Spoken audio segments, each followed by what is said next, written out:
Mohon maaf ya, kalau waktu habis tolong dikasih tahu karena karena bahan saya pun udah mulai habis nih.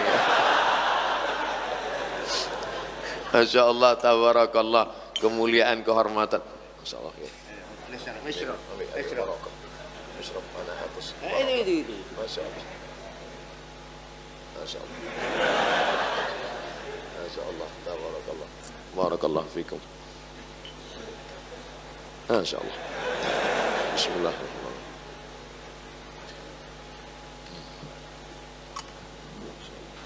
Bismillahirrahmanirrahim.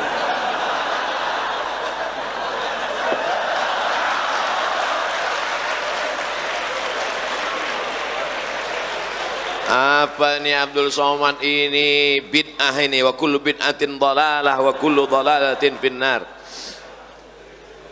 Asma binti Abi Bakar menyimpan qirbah, kulit kambing tempat minum Rasulullah sallallahu alaihi wasallam. Setelah Rasul meninggal, qirbah itu disimpan oleh Asma binti Abi Bakar. Lalu kemudian kalau dia rindu kepada Nabi, dia tuangkan air, dia minum bekas mulut Nabi sallallahu alaihi wasallam. Itu kan Nabi, ini bukan Nabi. Al ulama warathatul anbiya. Mereka punya silsilah keilmuan sanad sampai ke kiai, dan beliau belajar di kota Al-Madinah Al-Munawwarah. Mereka minum air Zam-Zam, mereka tinggal di tempat tinggal Nabi, mereka salat di Taman Raudhah tempat salat Nabi, mereka mengambil ziarah ke makam Nabi. Mereka ziarah ke makam Nabi. Abdul Somad ziarah ke Fir'aun. Mereka minum air Zam-Zam, Abdul Somad minum sungai Nil. Kebahagiaan yang luar biasa. Tapi bukan hanya sekedar tabaruk dengan air minumnya, bukan sekedar tabaruk mencium tangannya. Saya cium tangan kiai, tangan kiai menarik, saya mau cium tapak tangannya, kiai tidak kasih. Kenapa begitu tasyaddud? Bagaimana Anas bin Malik bercerita, aku cium tapak tangan Nabi, atyabu min rihil miski, lebih harum dari semerbak kasturi, dan lebih halus dari sehalus sutra yang paling mahal. Bagaimana mungkin Anas bin Malik bisa bercerita itu kalau dia tidak pernah mencium tapak tangan Nabi SAW? Jadi kalau ada orang melihat, apa nih Ustaz Abdul Somad, salamnya kok tasaddud begitu? Saya ada dalilnya. Bagi yang nggak mau, ya nggak apa-apa, tapi jangan ejek saya. Nggak ada yang ngejek Pak Ustadz, mana tahu ada. Ini kan sekarang ini memang luar biasa ini. Kadang video kita pun hari ini, beberapa hari ini tersebar video Abdul Somad mengharamkan catur. La ilaha illallah Muhammadur Rasulullah. Padahal kita di pondok musabaqah syatranj. Nah, ada musabaqahnya. Itu kan ceritanya tahun 2017.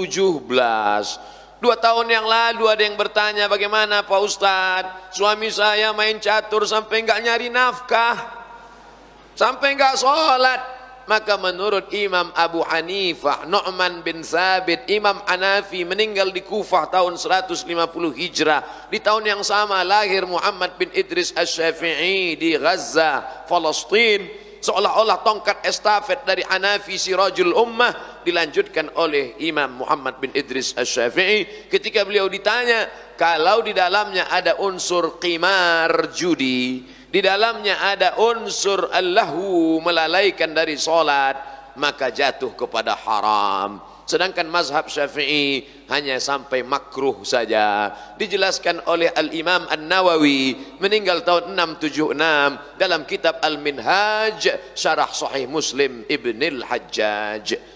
Ustaz kok hafal ya? Orang itu terus yang disampaikan. Tapi ternyata ada orang bukan gagal paham. Kalau orang gagal paham, kita kasih paham, insya Allah dia paham. Tapi sekarang ada orang yang cari makannya, ya dari gagal paham itu.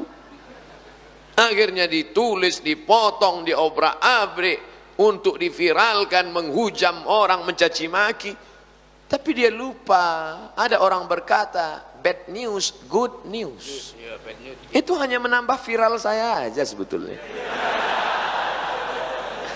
Akhirnya orang nanya lagi, saya jelaskan. Akhirnya orang nonton lagi, tanpa saya sebut pun orang mencari-cari, mana dia. Akhirnya kata cari yang keyword yang paling tinggi adalah somat catur, somat catur, somat catur. Jangan lupa. Apa kata Kiai yang paling saya pegang tadi? Abdul Somad, jangan sampai takut kepada selain Allah dan jangan sampai berharap kepada selain Allah. Ar-raja wal khauf. Saya pegang sampai mati, Kiai. Jangan sampai takutmu salah alamat kepada selain Allah, dan jangan sampai harapmu kepada manusia membuat engkau lupa berharap kepada Allah Subhanahu wa taala. Dan ini sanadnya muttasil. Saya bisa berkata sekarang haddatsani. Kebahagiaan yang tidak terhingga bukan hanya sekedar berjumpa dan mengambil barakah, tapi juga mengambil pelajaran, mengambil ilmu, mengambil manfaat. Maka selagi masih di sini, selagi pada usia-usia belajar, dulu kalau dikasih didengar sekali saja insya Allah hafal.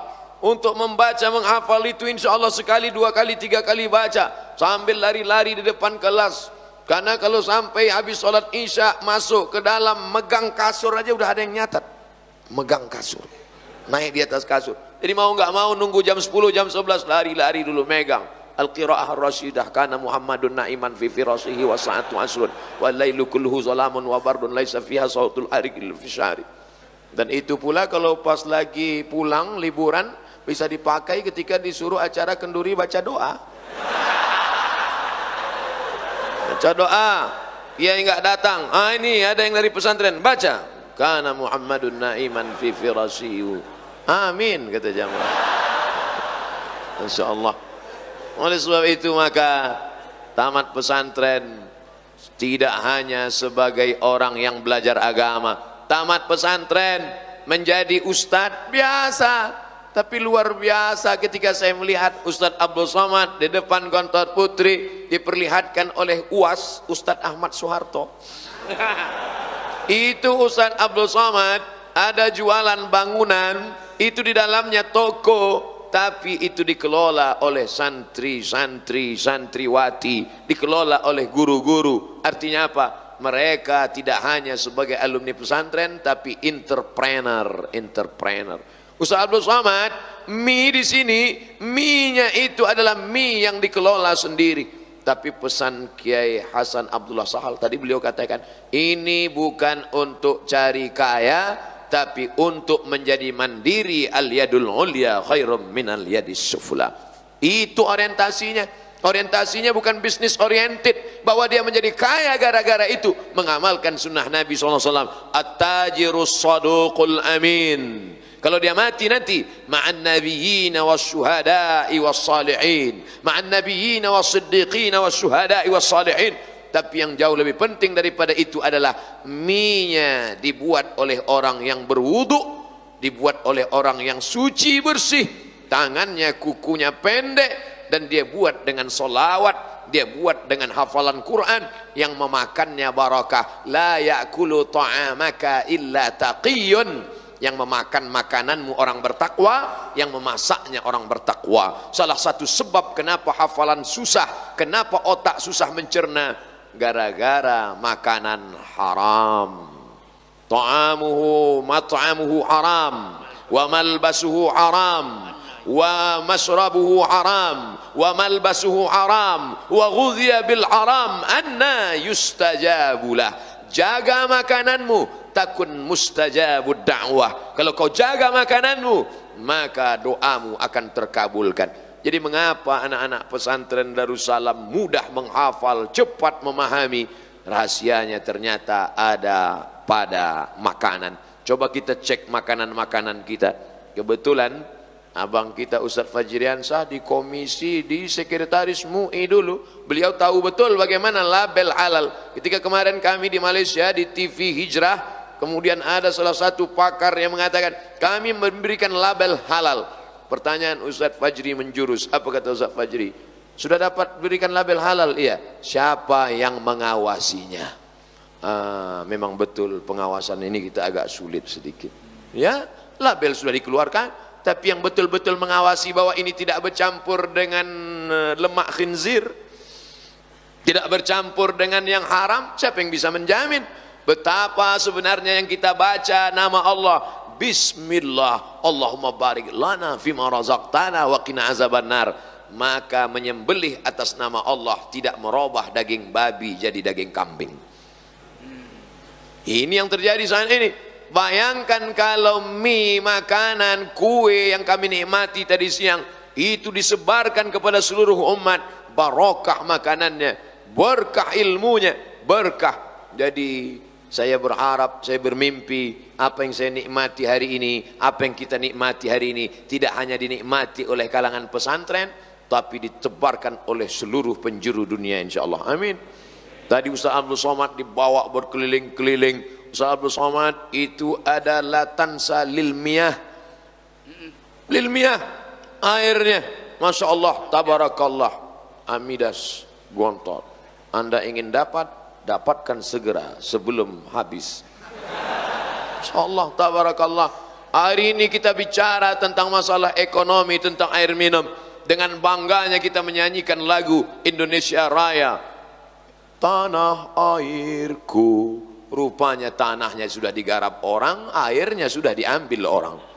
Tapi hari ini Abdul Somad bisa bicara, Indonesia tanah airku. Ini dulu tanah hanya 4 hektar Ustaz Abdul Somad, tapi akhirnya menjadi 10 hektar, menjadi 12 hektar, dikelola dengan manajemen wakaf yang luar biasa. Airku, airnya dikelola minum dan boleh diperiksa Ustaz Abdul Somad, tingkat kualitasnya lebih tinggi daripada yang lain. Kalau tidak percaya, coba nikmati, rasakan sendiri. Sulit diungkapkan dengan kata-kata. Potong 1 menit, masukkan Instagram, like and share. Masya Allah, tabarakallah. Jadi Abdul Somad hari ini, jangan-jangan saya yang tadi khawatir takut kehilangan bahan bicara lancar ngomong ini karena minuman-minuman yang barokah ini insya Allah. Ayyuma lahmin, setiap daging nabata min haramin, kalau tumbuh dari yang haram, fannaru aulabi, tempatnya adalah api neraka. Bagaimana kita mempertanggungjawabkan makanan kita? Yang kita makan itu tepung terigu, halal. Yang kita makan minum itu air, halal. Tapi prosesnya, campurannya, materinya, bendanya. Jadi ini bukan masalah cerita menghafal sorob,